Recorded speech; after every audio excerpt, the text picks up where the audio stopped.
The day was March 9th, 1996. Paul was working as a canoe safari guide in Zimbabwe. He would spend his days taking tourists down the Zambezi River, pointing out all the incredible wildlife and answering questions about the dangers of the animals they encountered, including the hippos. Despite a sense of foreboding that day, Paul took the opportunity to lead a safari down one of the most beautiful stretches of river in the world. Everything was going well until one of the canoes, piloted by a younger tour guide, was rammed by a hippo. With the canoe flying about 4 feet out of the water, the young guide was catapulted into the river. Paul told his clients to paddle back to safety and moved towards the young tour guide, who was in panic. As Paul reached out to help, just as their fingers almost touched the water, suddenly exploded and everything went dark. Paul, now in a fight for his life, found himself head first, waist deep inside of a male hippo's mouth. Despite his efforts to escape, Paul found himself trapped and unable to move anything but his legs, which were sticking out of the hippo's mouth. Paul managed to grab a hold of the tusks and pushed himself out, bursting to the surface.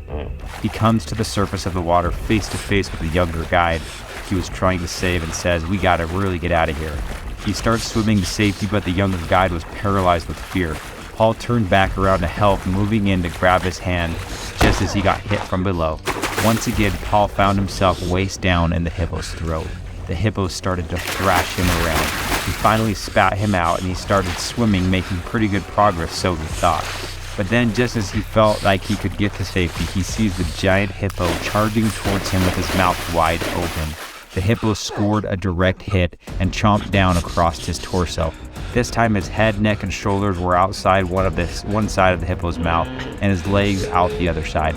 The hippo went berserk, tossing Paul into the air like a ragdoll, causing him to do a half twist, falling right back into the hippo's wide open jaws. He felt like everything was going to be chomped in half. Everything at this point was going in slow motion. All he could think was hold on to the tusks, because as the hippo tusks were bored through him, if he held on to, his flesh wouldn't tear as much. But then the worst part of the whole ordeal happened. While holding on to the hippo's tusk and still laying inside its massive jaws, the hippo dove straight to the bottom of the river.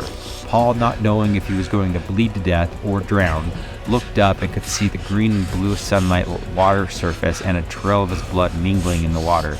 He just had to hold his breath longer than the hippo, he thought. Just before blacking out, the massive hippo launched towards the surface and spat him out. Just in time before the hippo attacked again, one of the tour guides was able to get Paul into the canoe. The giant hippo kept ramming the boat as they paddled ashore. Paul lost an arm and had lacerations all across his body from the hippo's tusks, but miraculously, he survived the whole ordeal.